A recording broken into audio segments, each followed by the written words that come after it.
হত্যা মামলায় সাবেক ডেপুটি স্পিকার টুকু, সাবেক আইসিটি প্রতিমন্ত্রী পলক ও ছাত্রলীগ নেতা সৈকতকে আদালতে হাজির করার কথা রয়েছে।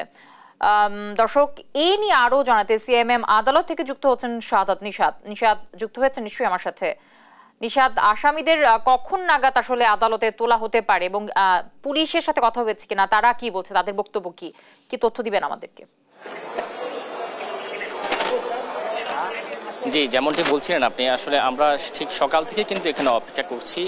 গতকালকেই মূলত পল্টন থানার একটি মামলায় রিকশা চালক কামাল উদ্দিনের যে হত্যাকাণ্ডের ঘটনায়, অর্থাৎ যে 19 জুলাই এই ঘটনাটি ঘটে। 19 জুলাই বৈষম্য বিরোধী ছাত্র আন্দোলনে যখনই গুলিতে নিহত হয় এবং নিহত হওয়ার ঘটনায় যে ইন্ধনদাতা, সেই ইন্ধনদাতা হিসেবে যে জুনায়েদ আহমেদ পলক, সাবেক আইসিটি প্রতিমন্ত্রী এবং সংসদের সাবেক ডেপুটি স্পিকার যে শামসুল হক টুকু এবং ঢাকা বিশ্ববিদ্যালয় ছাত্রলীগের সাধারণ সম্পাদক যে সৈকত সহ 3 জনকেই কিন্তু এখানে আজকে আদালতে নিয়ে আসা হবে এবং 3 জন গতকালকেই ডিবি কার্যালয়ে ছিল এবং ডিবি কার্যালয় থেকে মূলত তাদেরকে নিয়ে আসা হবে এবং পরিস্থিতি বিবেচনা করে তাদেরকে এখানে উপস্থিত করা হবে। আমরা সেই প্রস্তুতি কিন্তু এখানে লক্ষ্য করেছি, অর্থাৎ গতকালকের ঘটনাকে কেন্দ্র করে আজকেও ঠিক একই ঘটনার যে পুনরাবৃত্তি, সেটি আমরা যদি যেন না ঘটে সেক্ষেত্রে আমরা দেখেছি দুই পাশেই সিএমএম কোর্টের দুই পাশেই প্রধান সড়ক এবং আরেকটি সড়ক রয়েছে, অপর প্রান্তে দুই সড়কেই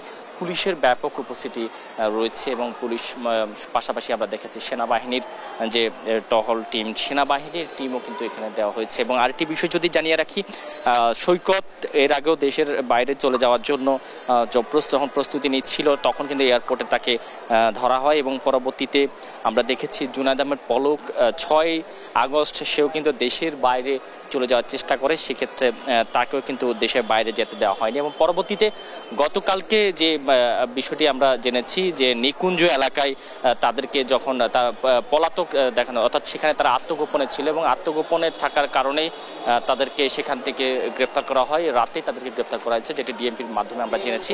এবং এই মামলার প্রেক্ষিতে মূলত তাদেরকে আজকে আদালতে ওঠানো হবে এবং একই সাথে পুলিশের পক্ষ থেকে যে বিষয়টি জানানো হয়েছে তাদের 10 দিনের রিমান্ড চাওয়া হতে পারে এবং এরপর প্রেক্ষিতে মূলত এই ঘটনার আরও কারা কারা ইন্ধনদাতা ছিল সেই বিষয়গুলো বের করার জন্য এই রিমান্ড আসলে কতদিন দিবে সেই বিষয়ের জন্য আমরা এখন আদালতে অপেক্ষা করছি। কিছুক্ষণের মধ্যেই তাদেরকে আদালতে নিয়ে আসা হবে, আমরা যতটুকু জেনেছি 4টার মধ্যে হয়তো আনা হবে, সে পর্যন্ত আমরা এখানে আদালতে অপেক্ষারত আছি।